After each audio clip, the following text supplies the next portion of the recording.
Hello students, class 10th में हो। Final exams आने वाले हैं। सिलेबस लग रहा है कि हो गया है, लेकिन फिर भी ऐसा लग रहा है कि बहुत सारे डाउट्स हैं। तो उन डाउट्स को ही सिंप्लीफाई करने के लिए मैं कुछ ये वीडियोस जो है वो क्रिएट करूंगा आप लोगों को। ठीक है। इन सेट ऑफ वीडियोस के अंदर मैं आपको बताऊंगा कि हमारा सेकेंड टर्म का सिलेबस क्या था।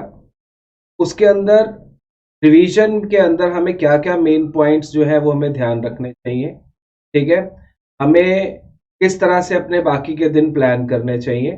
ठीक है। तो एक एक करके कुछ एक वीडियोस के अंदर ये बात आपसे हम डिस्कस। ठीक है। स्टार्ट करेंगे बच्चों। सबसे पहले हम देखते हैं कि हमारा टर्म 2 का सिलेबस क्या था। ठीक है। सो दैट आप कोई भी चीज एक्स्ट्रा ना करें, कोई भी चीज कम ना करें। ठीक है। तो ये सिलेबस जो है जो सीबीएसई की साइट पे है, वही सिलेबस मैं आपके साथ डिस्कस कर रहा हूं। तो सबसे पहले राइट, तो 10th मैथ्स टर्म 2 का सिलेबस जो है सबसे पहले हम लोग आपसे डिस्कस। ऑल राइट स्टूडेंट्स, तो समझते हैं बेटा सिलेबस क्या है हमारा। ठीक है। सबसे पहले स्टार्ट करते हैं। तो हमारे पास देखो पहला यूनिट जो है वो है अलजबरा है। अलजबरा जो है वो 10 मार्क्स का आएगा। और इन 10 मार्क्स के अंदर दो चैप्टर्स बेसिकली हमारे पास हैं। एक क्वाड्रेटिक इक्वेशन है और एक अरिथमेटिक प्रोग्रेशन। दो चैप्टर्स हमें अलजबरा में पढ़ने हैं। ठीक है। तो इन चैप्टर्स के अंदर हमें क्या क्या पढ़ना है वो अब हम डिस्कस करते हैं कि इन दोनों चैप्टर्स के अंदर हमें क्या क्या जो है वो पढ़ना चाहिए और क्या हमें नहीं पढ़ना चाहिए। वो दोनों चीजें हमें ध्यान में रखनी है। ठीक है। ऐसा ना हो कि आप कुछ ज्यादा या कम कर लें। ठीक है। तो समझते हैं कि क्या क्या हमारे पास इसके अंदर पढ़ेंगे। तो देखो क्या है। सबसे पहले तो आपको ये standard form of quadratic equation जो होती है हमारे पास a x square plus b x plus c is equal to zero, ये हमें पढ़ना है। इनका सॉल्यूशन पढ़ना है, इनके रियल रूट्स निकालने हैं दो फॉर्मूला से। कैसे? एक तो फैक्टराइजेशन से और दूसरा क्वाड्रेटिक फॉर्मूला से। तो इसका मतलब हो गया कि जो आपको मेथड ऑफ कंप्लीटिंग स्क्वायर्स है वो नहीं करना है फॉर टर्म 2 एग्जाम। पहली चीज ये समझ में आ गई।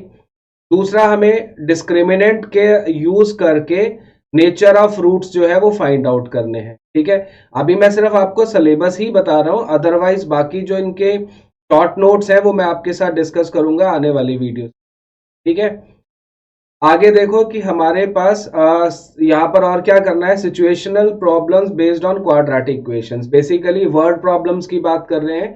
ठीक है। तो वर्ड प्रॉब्लम्स जो है वो हमने क्वाड्रेटिक इक्वेशंस की डिस्कस करनी है यहाँ पर। ठीक है। उसके बाद में देखो नेक्स्ट आता है हमारे पास अरिथमेटिक प्रोग्रेशन, एपी। एपी के अंदर देखो हमें क्या करना है। हमें बेसिकली पता होना चाहिए कि अरिथमेटिक प्रोग्रेशन क्या होता है।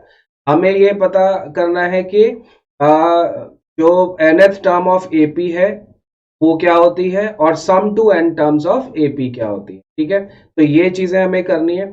वर्ड प्रॉब्लम्स जो कहा गया है कि वो कौन सी आएंगी, nth टर्म ऑफ एपी पे ही आएंगी। सम टू n टर्म्स पे टर्म्स वो जो एप्लीकेशंस हैं या वर्ड प्रॉब्लम्स हैं वो अरिथमेटिक प्रोग्रेशन वाले चैप्टर में नहीं पूछी। ठीक है। इसके बाद देखो यूनिट 2 है हमारे पास, जिसमें हमें पढ़ना है ज्योमेट्री। ज्योमेट्री जो है वो 9 मार्क्स की है, जिसके अंदर हमारे पास दो चैप्टर्स हैं। एक है सर्कल्स और दूसरा चैप्टर कौन सा है? सेकेंड चैप्टर है ज्योमेट्रिकल कंस्ट्रक्शंस। ठीक है। दो चैप्टर्स हमें यहाँ पर ज्योमेट्री के अंदर करने हैं जो कि 9 मार्क्स के। ठीक है। तो उसके अंदर अब हम देख लेते हैं कि क्या क्या हमें पढ़ना चाहिए और क्या छोड़ना चाहिए। ठीक है। ठीक है। इसको देखते हैं क्या आएगा, क्या क्या चीजें हैं इसमें। तो सबसे पहले तो हमें समझना है कि यहाँ पर हमें सर्कल्स का मतलब हमें टेंजेंट टू अ सर्कल की बेसिकली बात करनी है यहाँ पर। ठीक है। जो भी क्वेश्चंस है वो टेंजेंट टू सर्कल से रिलेटेड ही आएंगे। और दूसरी बात हमें जो समझनी है, इसमें दो थ्योरम्स जो है वो उन दोनों थ्योरम्स का हमें प्रूफ भी करना चाहिए। ठीक है। The tangent at any point of a circle is perpendicular to the radius through the point of contact. ठीक है, पहली बात। दूसरा, the length of the tangent drawn from the external point to a circle are equal. तो ये चीजें आपके पास circles में आएंगी। यानी कि इसके अंदर देखा जाए तो एनसीईआरटी के चैप्टर के और क्वेश्चंस के हिसाब से कुछ भी मिसिंग नहीं है, आपको कंप्लीट चैप्टर करना होगा। ठीक है। जब हम बात कंस्ट्रक्शंस की करेंगे तो कंस्ट्रक्शंस को अच्छी तरह से समझ लेना।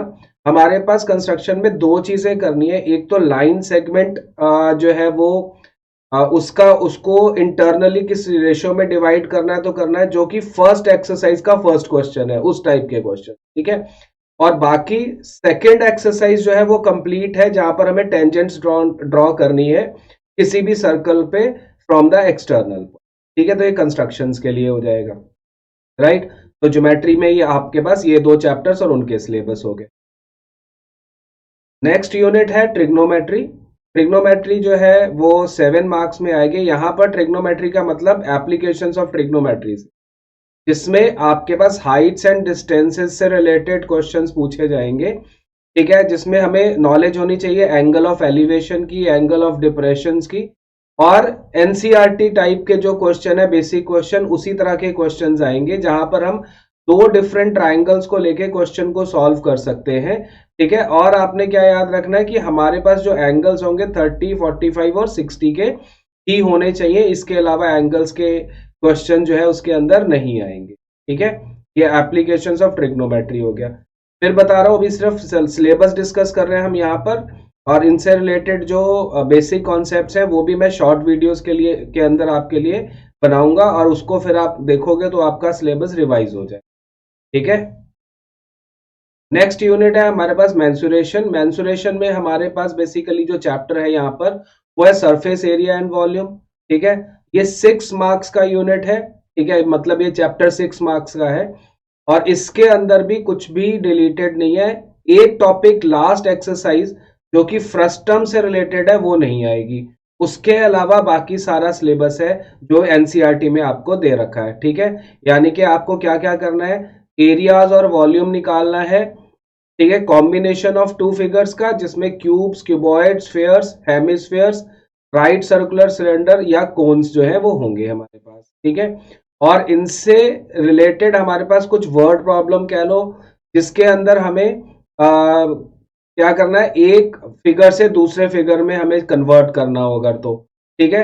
तो इसका मतलब क्या है, तो ये दोनों चीजें होने के बाद में हमें ये समझ में आया कि लास्ट एक्सरसाइज फ्रस्टम वाली हमें नहीं करनी है, ठीक है। उसके अलावा सब कुछ करना है, ठीक है, सरफेस एरिया वॉल्यूम वाले पार्ट में। All right. Next unit statistics and probability है। हालांकि प्रोबेबिलिटी हमारी फर्स्ट टर्म में आ गई है, बट यूनिट का नाम यही लिया जाता है। इसमें जो सेकेंड टर्म है उसके अंदर हमें स्टैटिस्टिक्स करना है, जिसमें हमें मीन, मीडियन और मोड करना है ग्रुप डेटा के लिए, ठीक है।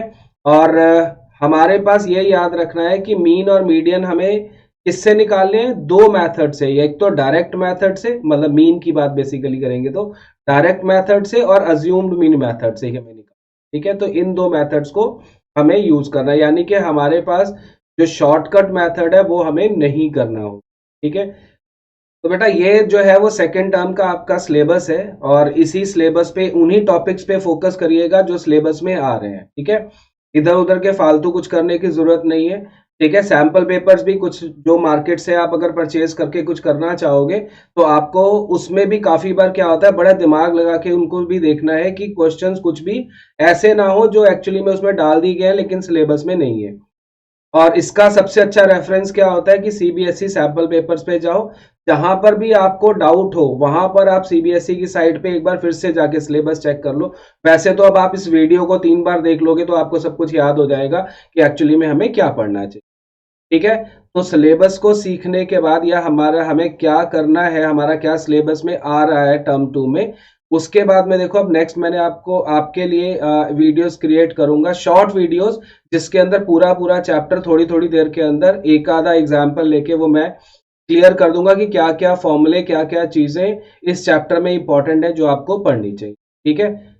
और बता भी दूंगा कि क्या आपको किस तरह के क्वेश्चन जो है आपको करने चाहिए, जिससे कि आपकी प्रिपरेशन बहुत बढ़िया हो जाए, ठीक है बच्चों। मिलते हैं फिर दूसरी वीडियो में।